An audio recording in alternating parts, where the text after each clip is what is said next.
नमस्ते Australia.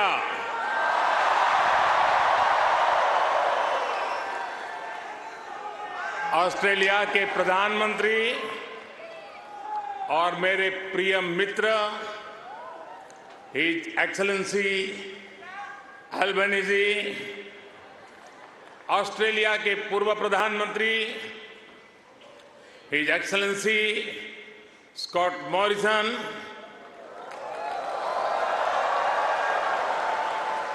New South Wales के premier Chris Minns, foreign minister Penny Wong, communication minister Michelle Rowland, energy minister Chris Bowen, leader of opposition Peter Dutton, assistant foreign minister Tim Watts, New South Wales के उपस्थित मंत्रिमंडल के सभी आदरणीय सदस्य, Parramatta से संसद सदस्य doctor Andrew Charlton,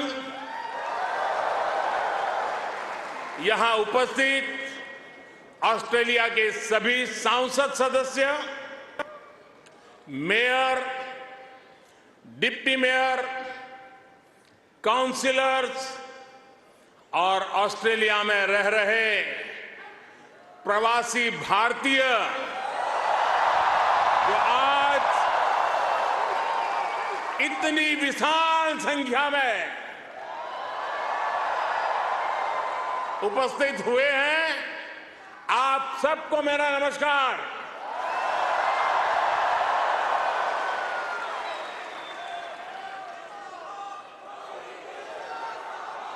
First of all, I acknowledge the traditional custodians of the lands that we are meeting here on today.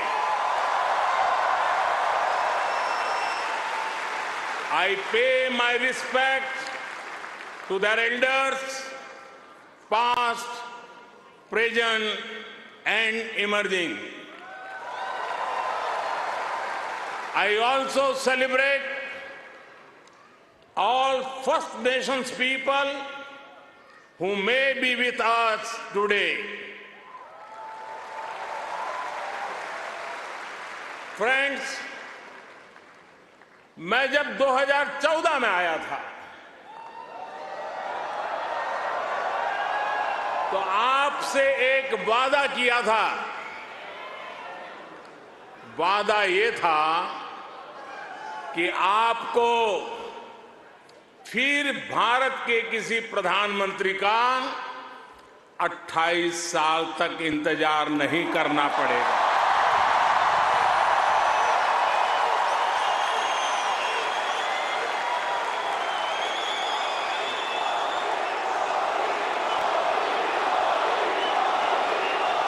तो लीजिए, यहां सिडनी में इस ऐना में मैं फिर हाजिर हूं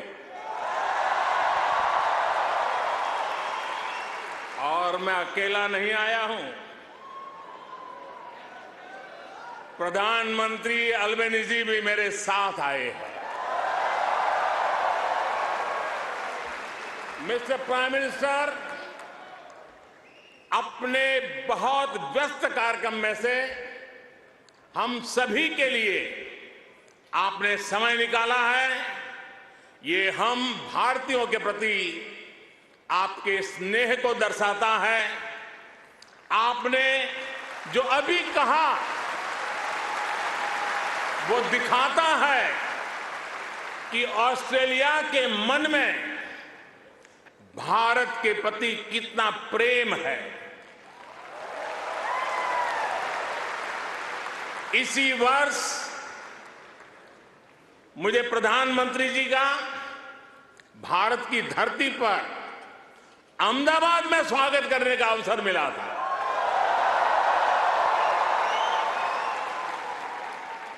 आज उन्होंने यहां लिटिल इंडिया के फाउंडेशन स्टोर को अनवील करने में मेरा साथ दिया है, मैं उनका बहुत बहुत आभार व्यक्त करता हूं। Thank you my friend Anthony.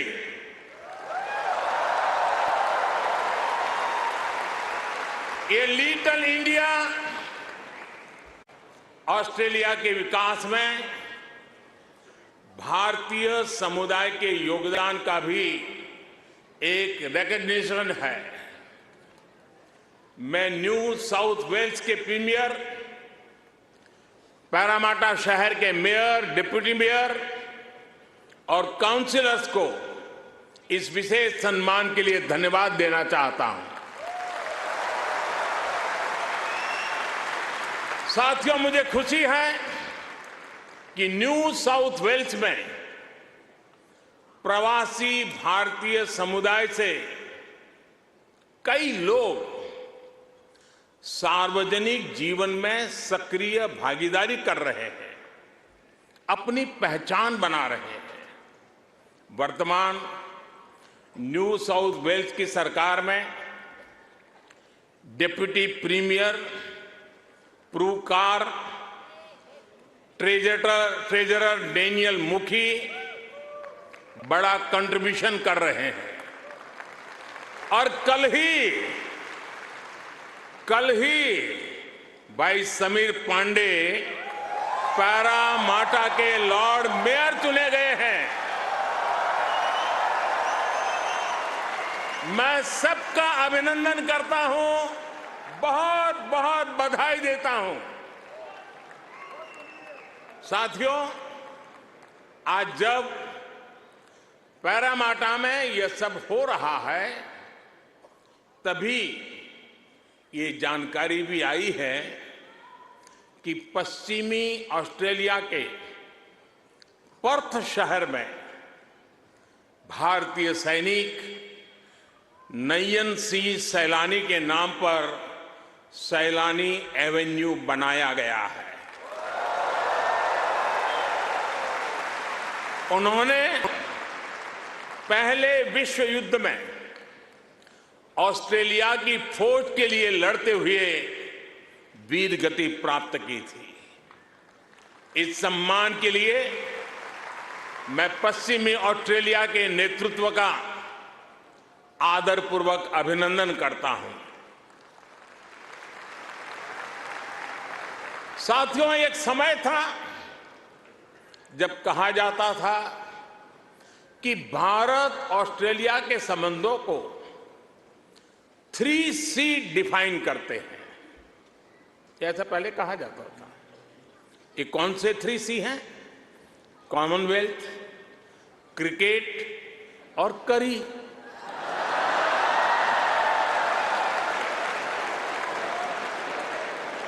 इसके बाद कहा गया कि भारत ऑस्ट्रेलिया के संबंध 3D पर आधारित है।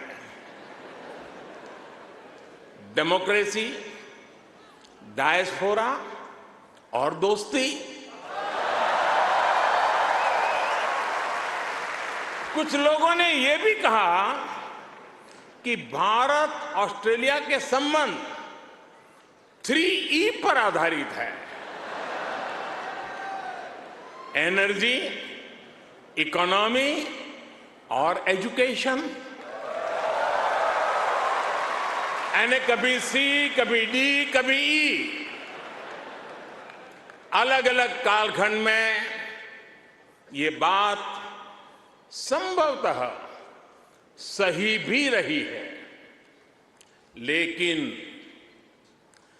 भारत और ऑस्ट्रेलिया के ऐतिहासिक संबंधों का विस्तार इससे कहीं ज्यादा बड़ा है। और जानते हैं, इन सारे संबंधों का सबसे बड़ा आधार क्या है? जानते हैं?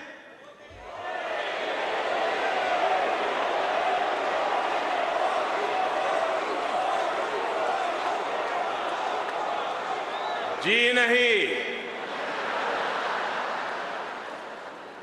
सबसे बड़ा आधार है म्यूचुअल ट्रस्ट और म्यूचुअल रिस्पेक्ट।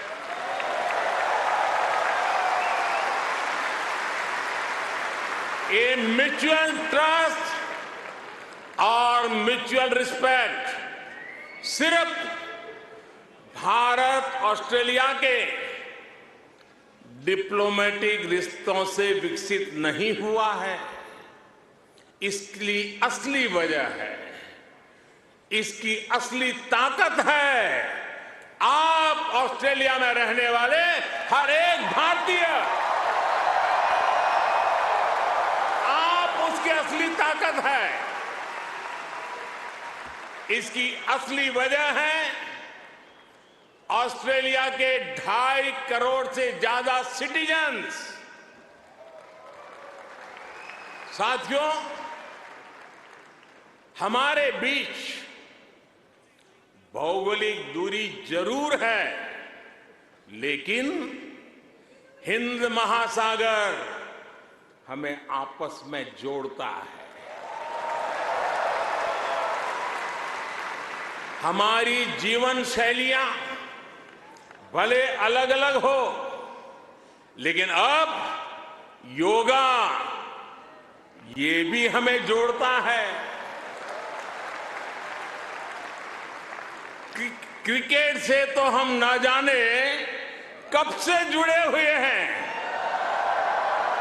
लेकिन अब टेनिस और फिल्में भी हमें जोड़ रही है।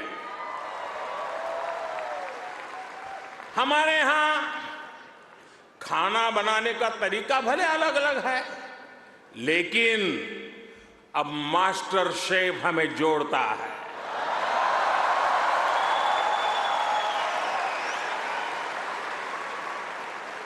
हमारे यहां पर्व त्योहार भले अलग अलग मनाए जाते हैं, लेकिन हम जुड़े हुए हैं दिवाली की रौनक से, बैसाखी के जश्न से। हमारे यहां भाषाएं भले अलग अलग बोली जाती हो, लेकिन हम जुड़े हुए हैं मलयालम, तमिल, तेलुगु, पंजाबी, हिंदी भाषाएं पढ़ाने वाले इतने सारे स्कूलों से।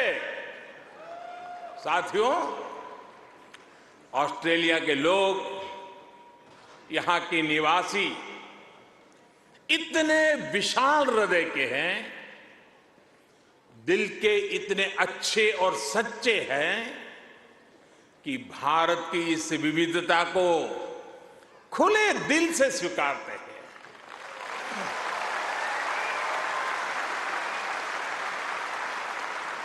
और यही वजह है कि पैरामाटा स्क्वायर किसी के लिए परमात्मा चौक बन जाता है।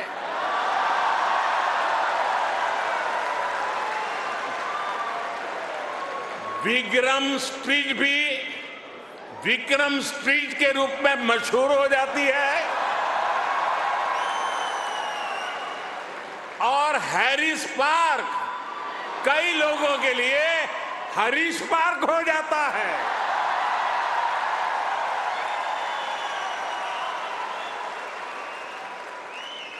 वैसे मैंने सुना है कि हैरिस पार्क में चटका की चाट,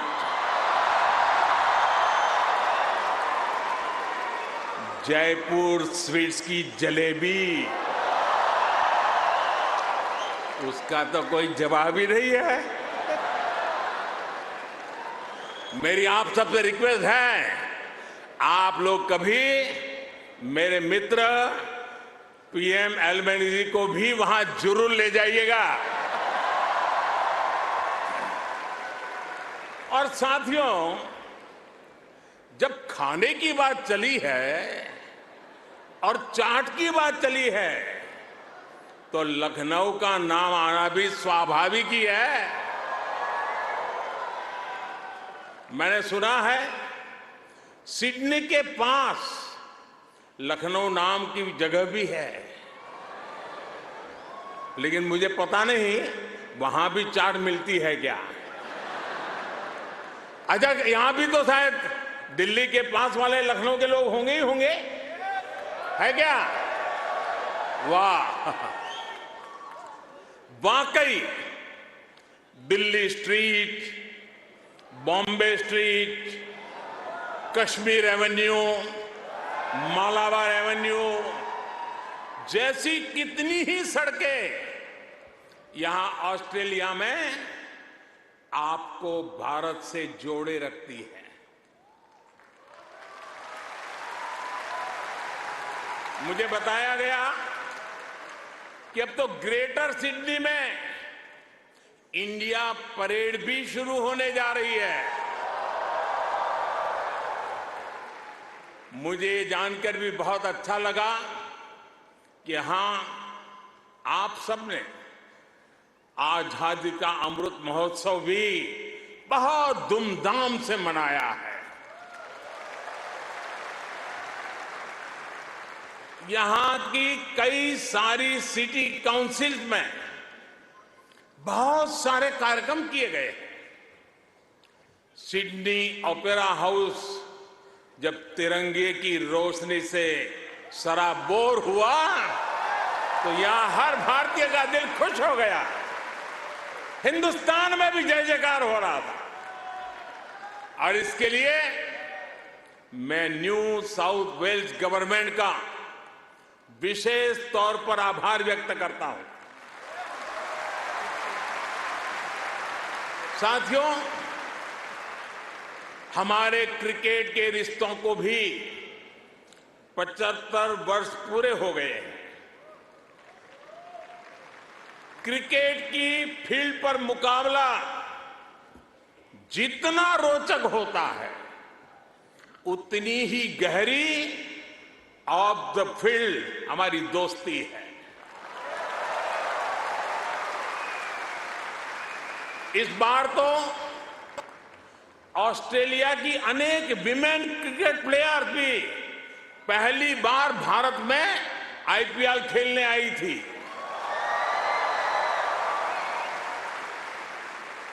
और साथियों, ऐसा नहीं है कि हम सिर्फ सुख के ही साथी हैं। अच्छा दोस्त तो सुख का तो साथी होता है, दुख का भी साथी होता है।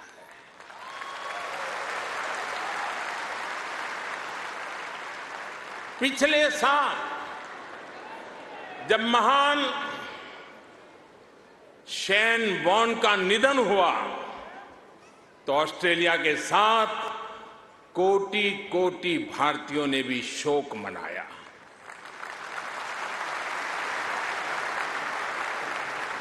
ये ऐसा था जैसे हमने अपना कोई खो दिया है।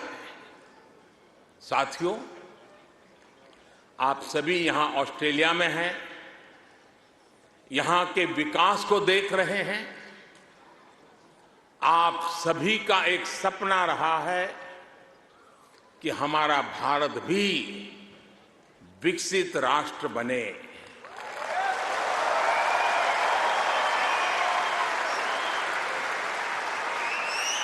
है ना आपका सपना? है ना आपका सपना?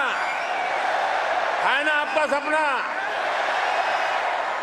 जो सपना आपके दिल में है, वो सपना मेरे दिल में भी है। ये मेरा भी सपना है। 140 करोड़ भारतीयों का सपना है।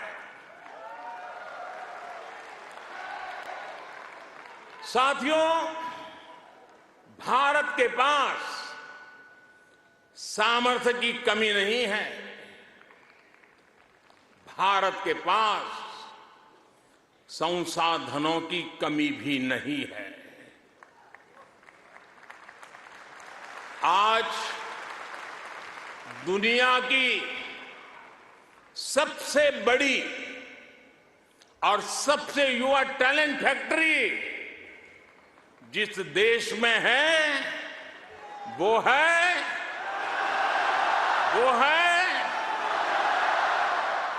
सही जवाब दे रहे हैं आप। वो है इंडिया। मैं ये बात फिर दोहरा रहा हूं। आज दुनिया की सबसे बड़ी और सबसे युवा टैलेंट फैक्ट्री जिस देश में है वो है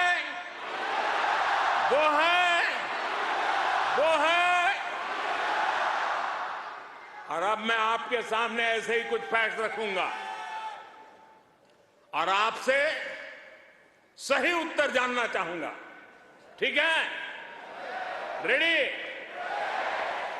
कोरोना की इस ग्लोबल पैंडेमिक में जिस देश ने दुनिया का सबसे तेज वैक्सीनेशन प्रोग्राम चलाया, वो देश है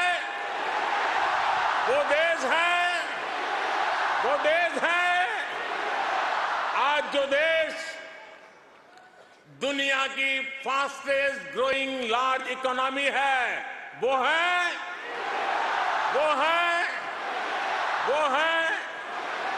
आज जो देश दुनिया में नंबर 1 स्मार्टफोन डेटा कंज्यूमर है वो देश है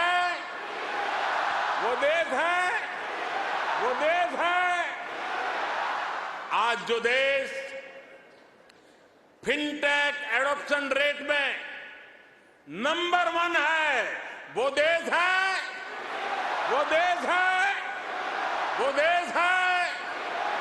आज जो देश मिल्क प्रोडक्शन के मामले में दुनिया में नंबर 1 है वो देश है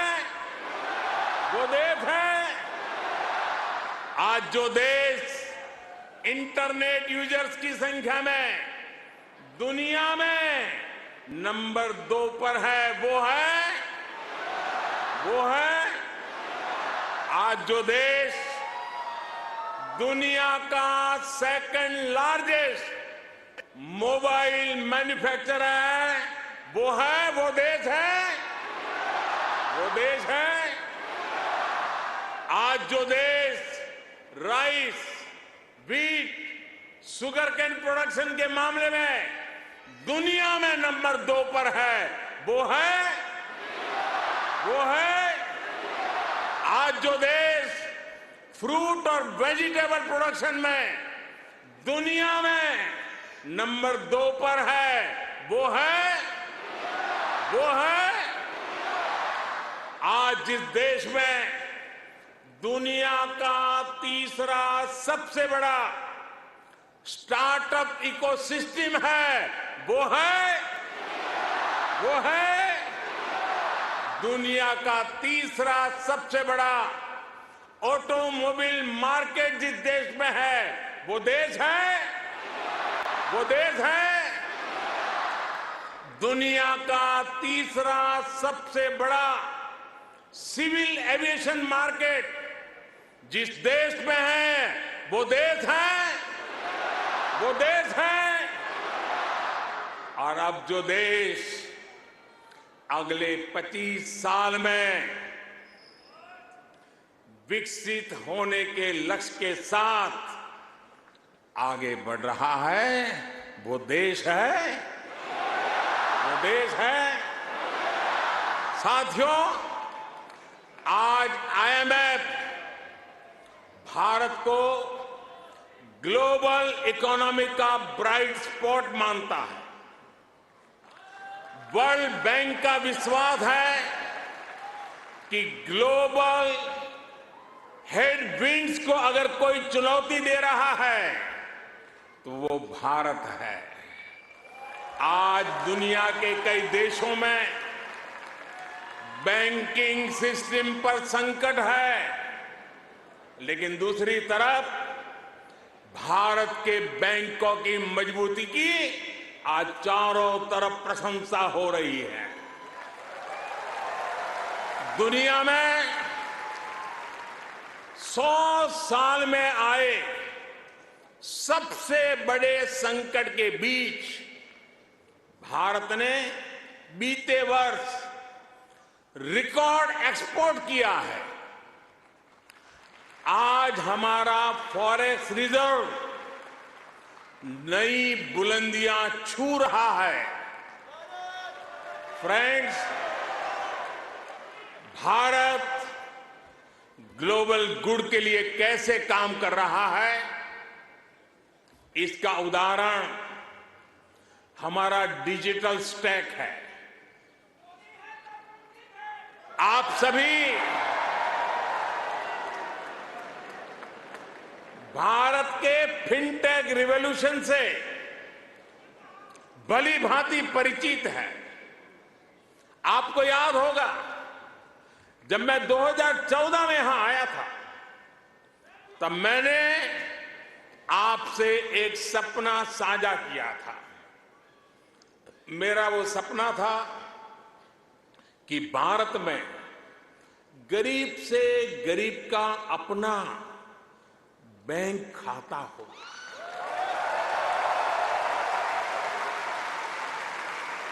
आपको गर्व होगा दोस्तों, आपको गर्व होगा कि पिछले 9 वर्ष में हमने करीब 50 करोड़ भारतीयों के, यानी करीब 500 मिलियन बैंक अकाउंट खोले हैं।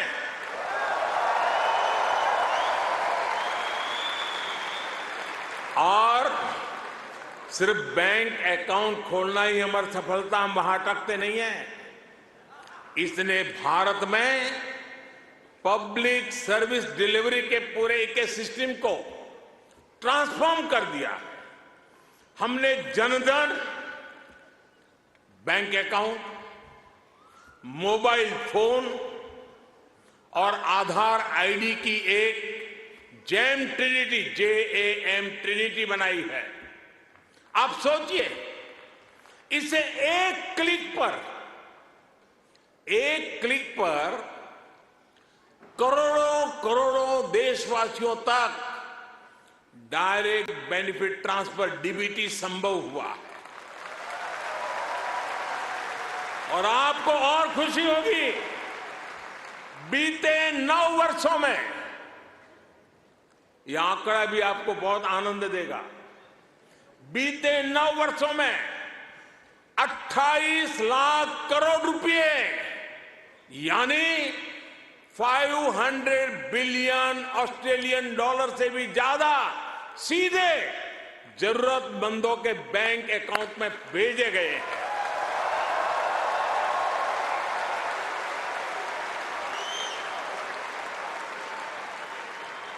कोरोना के समय में बहुत से देशों को अपने नागरिकों को पैसे भेजने में मुश्किल आई थी, लेकिन भारत उन देशों में था जो एक क्लिक पर ये काम पलकों में कर रहा था।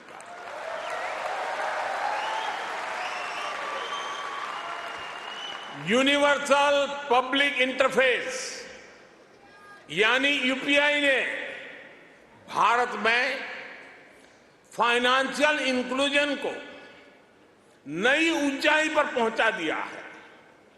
आज दुनिया के 40% रियल टाइम डिजिटल पेमेंट्स अकेले भारत में होते हैं।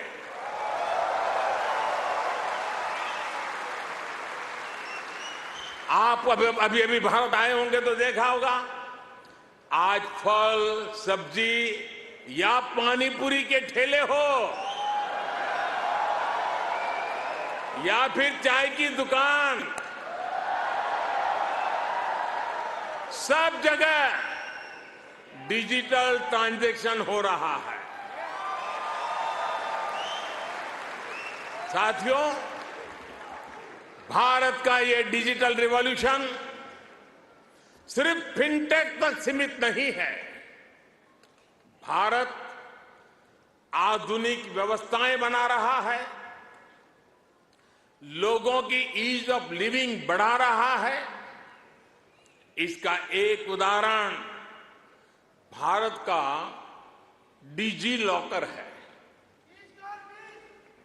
इसमें ड्राइविंग लाइसेंस से लेकर डिग्री और प्रॉपर्टी के पेपर्स तक जो भी सरकार इश्यू करती है वो इस डिजिटल लॉकर में जनरेट होते हैं। करीब सैकड़ों तरह के डॉक्यूमेंट्स डिजिटल लॉकर में रिफ्लेक्ट होते हैं। आपको फिजिकल कॉपी स्टोर करने की जरूरत नहीं है, बस एक पासवर्ड काफी है। और इससे 15 करोड़ से ज्यादा यानी 150 मिलियन से भी ज्यादा भारतीय जुड़ चुके हैं। इस तरह के कितने ही डिजिटल प्लेटफॉर्म आज हर भारतीय को पावरफुल बना रहे हैं, ताकतवर बना रहे हैं। साथियों, आज भारत के हर कदम, हर उपलब्धियों के बारे में दुनिया जानना चाहती है। आज की दुनिया जिस वर्ल्ड ऑर्डर की तरफ जा रही है, जिन संभावनाओं को तलाश रही है, उसमें ये स्वाभाविक भी है।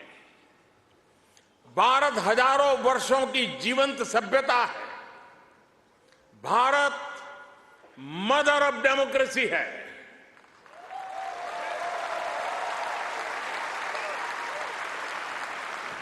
हमने समय के अनुसार खुद को ढाला है, लेकिन अपने मूल सिद्धांतों पर, फंडामेंटल्स पर हमेशा टिके रहे हैं।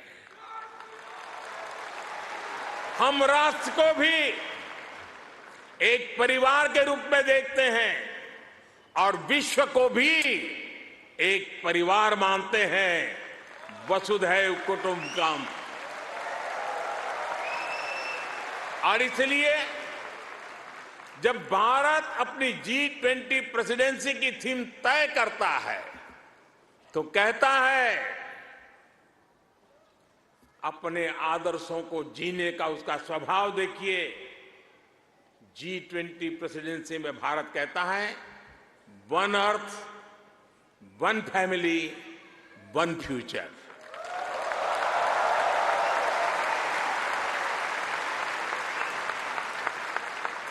जब भारत पर्यावरण की रक्षा के लिए सोलर एनर्जी के बड़े लक्ष्य तय करता है तो कहता है वन सन, वन वर्ल्ड, वन ग्रिड।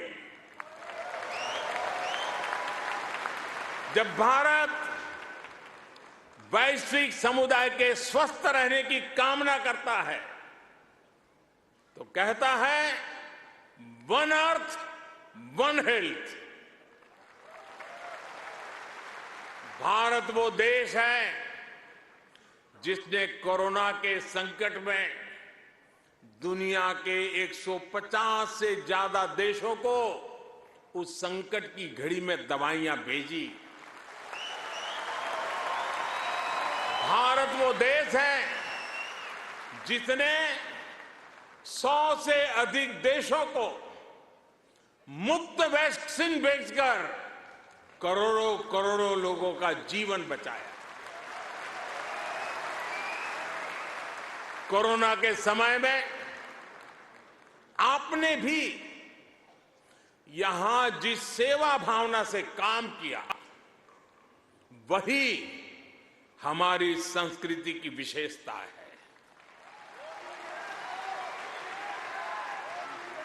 आज शहीदों के सरताज पंचम सिख गुरु श्री गुरु अर्जुन देव जी का शहीदी पर्व है।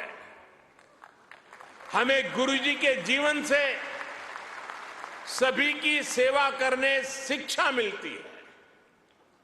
गुरु अर्जुन देव जी ने ही दसंध प्रणाली शुरू की थी। इसी प्रेरणा से कोरोना के दौरान भी कितने ही गुरुद्वारों के लंगर ने यहां लोगों की मदद की। इसी दौर में कितने ही मंदिरों की रसोई यहां पीड़ितों के लिए खुल गई। ऑस्ट्रेलिया में रहकर पढ़ाई कर रहे स्टूडेंट्स भी बड़ी संख्या में लोगों की मदद के लिए आगे आए। विभिन्न सामाजिक संगठनों ने भी इस दौरान बहुत लोगों की मदद की। भारतीय कहीं भी रहे, एक मानवीय भाव उनमें समाहित रहता है। साथियों, मानवता के हित में ऐसे ही कार्यों के कारण आज भारत को फोर्स ऑफ ग्लोबल गुड कहा जा रहा है। जहां कहीं भी कोई आपदा होती है, भारत मदद के लिए तैयार मिलता है। जब भी कोई संकट आता है, भारत समाधान के लिए तत्पर रहता है। आज चाहे इंटरनेशनल सोलर अलायंस के द्वारा सौर ऊर्जा का उपयोग बढ़ाना हो, चाहे आपसी सहयोग के माध्यम से डिजास्टर रिजिलिएंट इंफ्रास्ट्रक्चर तैयार करना हो, चाहे इंटरनेशनल बिग कैट अलायंस को नेतृत्व देना हो, भारत ने हमेशा अलग अलग देशों को एकजुट करने के लिए एक बाइंडिंग फोर्स की तरह काम किया है। अभी अभी जब तुर्की में भूकंप ने तबाही मचाई, तब भारत ने ऑपरेशन दोस्त के द्वारा मदद का हाथ बढ़ाया। भारत अपने हितों को सबके हितों से जोड़कर देखता है। सबका साथ, सबका विकास, सबका विश्वास और सबका प्रयास, ये हमारी डोमेस्टिक गवर्नेंस का भी आधार है और ग्लोबल गवर्नेंस के लिए भी यही विजन है। साथियों, आज भारत और ऑस्ट्रेलिया के बीच स्ट्रेटेजिक पार्टनरशिप निरंतर गहरी हो रही है। हाल में ही हमने इकोनॉमिक कोऑपरेशन और ट्रेड एग्रीमेंट ECTA एकता साइन किया है। अनुमान है इससे दोनों के बीच ट्रेड अगले 5 वर्ष में 2 गुने से अधिक हो जाएगा। अब हम कॉम्प्रिहेंसिव इकोनॉमिक कोऑपरेशन एग्रीमेंट पर काम कर रहे हैं। हम रिजिलिएंट और रिलायबल सप्लाई चेन्स का निर्माण कर रहे हैं। इससे दोनों देशों के बिजनेस को बल मिलेगा ही, दुनिया को भी नया विश्वास मिलेगा। आज भारत और ऑस्ट्रेलिया के बीच कई डायरेक्ट फ्लाइट्स हैं। बीते वर्षों में फ्लाइट्स की संख्या बढ़ी है। आने वाले दिनों में इनकी संख्या और बढ़ेगी।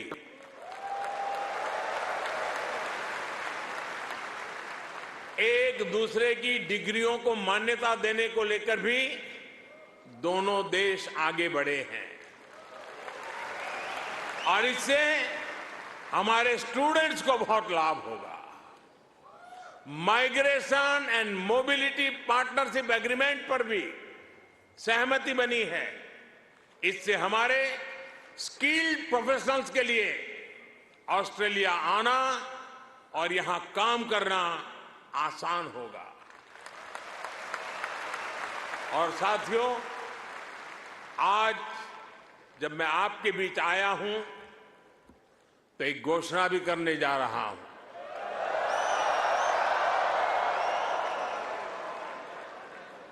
ब्रिस्बेन में भारतीय समुदाय की बहुत समय से जो मांग थी, अब उसे पूरा किया जाएगा। जल्द ही ब्रिस्बेन में भारत का एक नया काउंसलेट खोला जाएगा।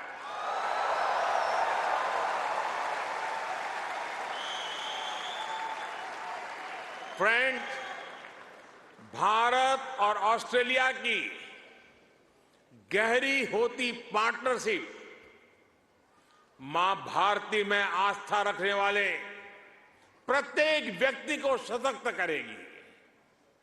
आपके पास टैलेंट है, अपनी स्किल की ताकत है और साथ ही अपने कल्चरल वैल्यूज भी है। ये वैल्यूज आपको ऑस्ट्रेलिया के लोगों के साथ घुल मिलकर रहने में बड़ी भूमिका निभाते हैं। मैं कल ही पापुआ न्यू गिनी से आया हूं। वहां मैंने स्थानीय भाषा में तमिल साहित्य तिरुकुरल के अनुवाद का लोकार्पण किया। यह अनुवाद वहां भारतीय मूल के एक स्थानीय गवर्नर ने किया है। एक जीता जागता उदाहरण है कि कैसे हम विदेश में रहते हुए भी अपनी जड़ों पर गर्व करते रहें, जड़ों से जुड़े रहे। आप भी यहां ऑस्ट्रेलिया में भारतीय संस्कृति की खुशबू फैला रहे हैं। आप ऑस्ट्रेलिया में भारत के कल्चरल एम्बेसडर हैं, भारत के ब्रांड एम्बेसडर्स हैं। साथियों, मैं मेरी बात समाप्त करने से पहले आपसे कुछ मांगना चाहता हूं। देंगे? आवाज जरा धीमी हो गई। देंगे? पक्का? प्रॉमिस? मैं आपसे ये मांग रहा हूं और आपसे आग्रह करूंगा कि आप जब भी भारत आए, अपने साथ कोई न कोई ऑस्ट्रेलियाई मित्र और उनके परिवार को भी साथ लेकर के आए।